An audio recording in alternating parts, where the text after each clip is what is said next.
Alors bonjour à tous et bienvenue sur cette nouvelle vidéo. Alors dans cette vidéo, nous allons parler d'analyse technique et nous allons voir les raisons pour lesquelles l'analyse technique seule, c'est-à-dire trading à 100% avec que de l'analyse technique, ne marche pas. Et donc nous allons voir les raisons dans cette vidéo et ensuite à la fin, nous allons voir un cas pratique de pourquoi l'analyse technique seule à 100% ne fonctionne pas sur le long terme. Alors la première raison que je peux évoquer sur le fait que l'analyse technique seule à 100% ne marche pas, c'est que c'est pas le fait de tracer des supports résistance ou de dessiner des figures chartistes sur son graphique. C'est pas ça qui fait bouger les devises. C'est pas ça qui fait bouger une monnaie. Ce qui fait bouger une monnaie, ce sont les fondamentaux. Et principalement, ce sont les taux d'intérêt et les anticipations des acteurs sur le marché. Si dans une économie, dans un pays, les taux d'intérêt sont élevés, vous allez voir automatiquement que la devise est en hausse. A contrario, si dans un pays, on voit que les taux d'intérêt sont assez bas, vous allez voir que cette devise-là va sous-performer par rapport aux autres devises. D'autres pays, par exemple, qui ont des taux d'intérêt élevés. Comme exemple, on peut citer le yen japonais, qui a largement sous-performé par rapport à toutes les autres devises, parce que les taux d'intérêt au Japon sont négatifs. Et c'est pas parce on a tracé des supports, des résistances ou des figures chartistes que le yen a sous-performé. Voilà. Et donc, je parle aussi d'anticipation des acteurs ici, parce que si sur le Forex et généralement en bourse, sur les marchés financiers, tout se passe par anticipation. C'est-à-dire que si les acteurs, selon leur analyse, constatent que on va dans une direction dans laquelle on sera obligé, la banque centrale sera obligée de lever ses taux d'intérêt, de hausser ses taux d'intérêt, alors potentiellement la monnaie va prendre de la valeur. Et donc, ces acteurs-là vont commencer à acheter bien avant ça. C'est un peu le principe d'achète la rumeur et vend la nouvelle. C'est-à-dire au moment où les faits vont se passer, le marché a déjà pricé cette nouvelle-là. Voilà. Alors, et donc vous pouvez vous poser la question de savoir, mais comment est-ce que ces gens-là, les acteurs sur le marché, ils arrivent à anticiper et ils se positionnent bien avant le fait que la nouvelle ne soit annoncée. Et ben justement, ces gens-là, ce sont des analystes, ce sont des traders. C'est pas avec des supports résistance, comme je dis plus tôt, qu'ils réussissent à se positionner bien avant. C'est justement avec les chiffres qui sortent, avec l'analyse fondamentale, avec l'analyse géopolitique de ce qui se passe dans le pays, l'économie, où est-ce qu'on va, voilà. Et donc, vous voyez par A plus B que tout part du fondamental. Et ensuite, si je dois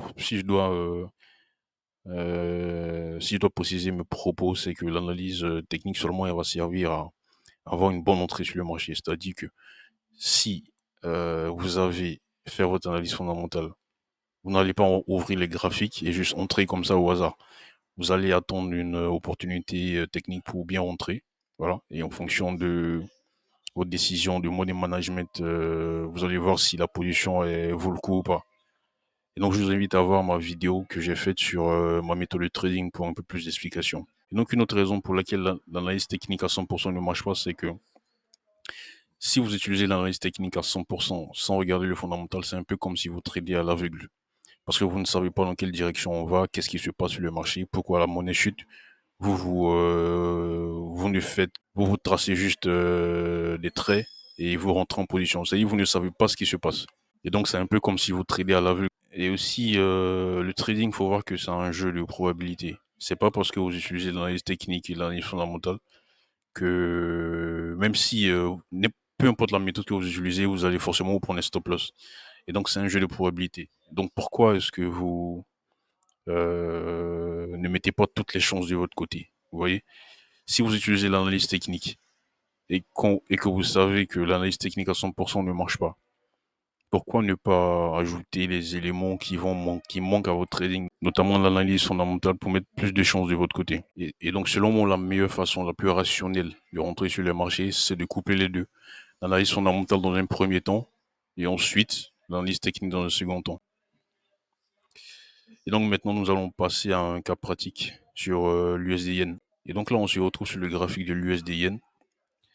Alors, ici, si on se fie seulement à la technique, qu'est-ce qu'on constate ici? On constate que le dollar a superformé le yen et qu'on est dans une tendance haussière et qu'ici, on a eu une latéralisation pendant un certain temps avec ce support-là et on a eu une cassure de ce support jusqu'ici. Et donc, on aurait pu rentrer potentiellement juste là.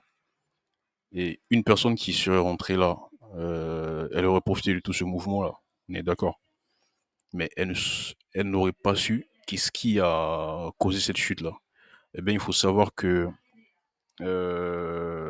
cette chute-là, elle a été causée conjointement par une hausse du yen japonais et une baisse du dollar.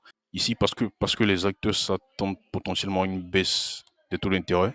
Du coup, le dollar avait commencé à chuter suite à une réunion de Jérôme Powell. Et couplé à ça, dans la nuit je crois, du jeudi du mercredi au jeudi, il y a eu aussi une réunion au Japon avec le gouverneur de la Banque du Japon qui avait affirmé que une hausse des taux au Japon était potentielle. Notamment, je pense que la semaine prochaine, le mardi, le 19, il y aura une réunion pour soit commencer à relever les taux, soit le mois prochain au Japon. Et donc, conjointement, cette baisse-là, elle a été causée par une faiblesse du dollar et une hausse du yen japonais. Et ensuite, ici, qu'est-ce qu'on aurait pu faire? Quelqu'un qui était rentré là, techniquement, qu'est-ce qui se passe? Qu'il y a une forte baisse, généralement, il y a un retracement. Et cette hausse-là, comment est-ce qu'elle s'explique ensuite? Eh bien, il faut savoir que cette semaine, on a eu des chiffres des indices de prix aux États-Unis, notamment l'IPC, ici. L'IPC qui a été, vous voyez ici, qui est sorti à 3,8, on attendait à 3,7. Il s'agit en fait d'une mesure de l'inflation aux États-Unis, même pas la principale qui est regardée par la Fed. Et donc, en fait, la Fed, présentement, elle attend que l'inflation vraiment tourne durablement vers 2% pour pouvoir commencer à baisser ses taux d'intérêt. On attendait, avant, elle était à 3,9. On attendait une baisse à 3,7. Mais finalement, on l'a eu à 3,8. Donc, il y a eu une petite déception. Les acteurs se sont dit, bon, l'inflation, effectivement, elle baisse, mais c'est pas comme on le souhaite. Et donc, il y a eu une petite déception concernant ça. Ça, c'était en début de semaine. Et après, on a eu des chiffres encore qui ont était dans le même sens, notamment la variation mensuelle de l'IPP, l'indice de prix à la production, qui va un peu dans la même ligne, c'est-à-dire que ça sort, c'est positif, mais ça descend un peu. Vous voyez? Et donc, bah, qu'est-ce que les acteurs se disent? L'économie est résiliente, on attend une baisse des taux, mais les chiffres qui sortent ne sont pas forcément, ils sont pas en défaveur, mais ils ralentissent un peu plus la perspective de baisse des taux d'intérêt, vous voyez? Et donc, on se dit que bah, cette baisse de taux-là, elle ne fera pas probablement maintenant parce que ces chiffres-là sont assez résilients, vous voyez. Ça ne va pas assez vite. Du coup, cette semaine-là, à cause de notamment ces chiffres-là, on a eu cette hausse du dollar qui s'est renforcée. Et donc, fondamentalement, voici ce qui s'est passé. Et vous voyez qu'on a pu expliquer cela avec l'analyse fondamentale. C'est pas parce qu'on a tracé des supports, des résistances que le cours il a chuté, il est venu là, il est monté, etc. Non, c'est pas ça.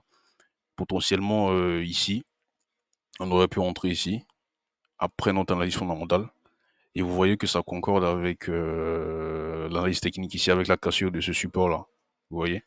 Et donc, quelqu'un qui était rentré ici et qui avait cette notion d'analyse fondamentale et qui était au courant de ce qui se passait, bah, potentiellement, il aurait pu sortir ici. Au lieu par exemple de sortir à break-even s'il avait déplacé son stop loss à son point d'entrée. Vous voyez? Parce que, parce que carrément, cette hausse-là, elle a quasiment ravalé toute cette baisse-là. Et donc, c'est ce que je voulais vous faire voir dans cette vidéo. Merci. Laissez en commentaire ce que vous n'avez pas compris au fur et à mesure, on va les développer. Et à très bientôt dans une nouvelle vidéo.